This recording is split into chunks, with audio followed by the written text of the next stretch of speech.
Welcome to Agraba Café,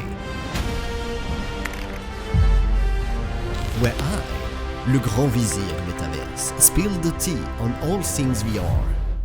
Meta has closed virtually all of its video game studios. They publicly announced a change in strategy, redirecting their resources away from VR. Meta has closed virtually all of its video game studios. But what does this mean in concrete terms for virtual reality industry? First, it's disastrous for the development teams who are losing their jobs, and also for the company itself, which is losing skilled people and specific expertise that isn't readily available. Second, this will impact the smaller player in the industry, because VR has become somewhat dependent on the giant that is Meta. They are the ones generating the biggest revenue in the sector. They have a kind of game pass called Horizon World, which just surpassed 1 million subscribers in recent weeks. They have record sales of VR headsets, which translate into a record number of users in their ecosystems, and they offered a great deal for financial support through creative competition to fill the platform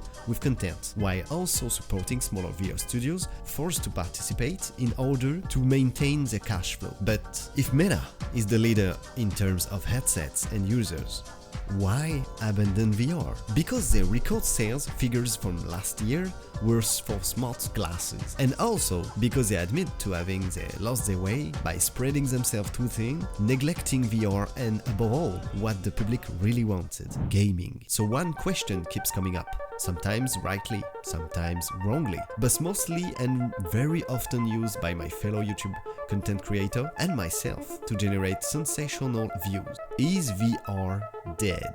My short answer is no, because I'm quite active in the real communities that, in my opinion, are the true players in the industry, namely indie game studios and modders. Indie studios continue to release gems every month that often go unnoticed due to a lack of visibility.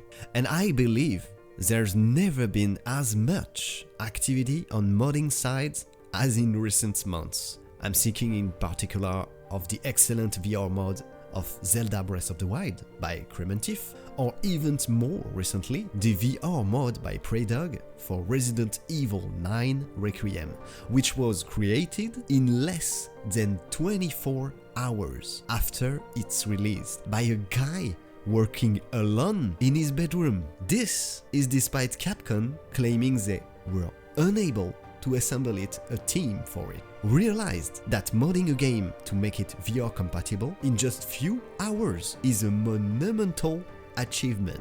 And I think it says a lot about the AAA industry, which makes no effort due to a lack of knowledge and probably also a lack of skill, even though there's a market for it. A market who are just waiting for the chance to play their favorite games while being immersed in a unique and a new way. Because every day you have new people who are entering into VR and buying new headsets. But I'm not worried at all, because I think AAA Studio will eventually enter the market seriously.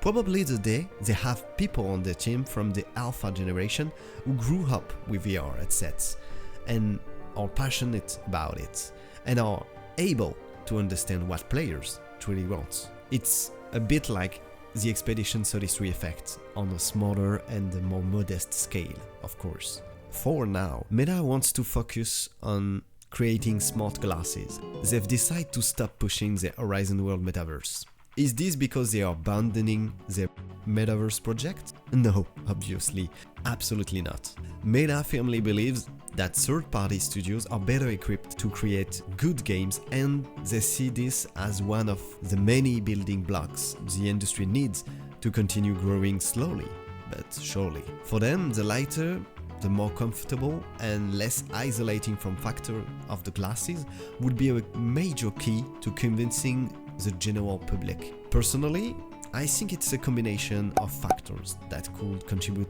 making VR more popular.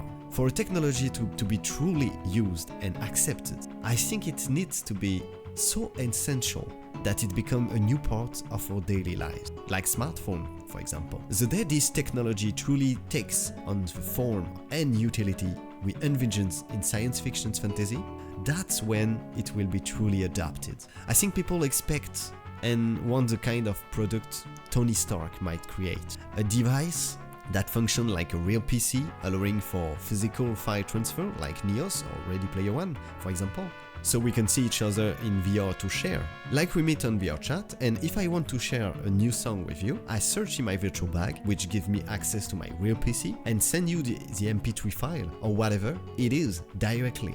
And ideally, it will combine all the VR technologies that have already proven themselves, but have never been all together at once. In short, something to improve while also simplifying uses. For example, the synchronized vibration of the PSVR 2, an omnidirectional treadmill, or the eye tracking of the Vision Pro, which transform your gaze into a fastest mouse available.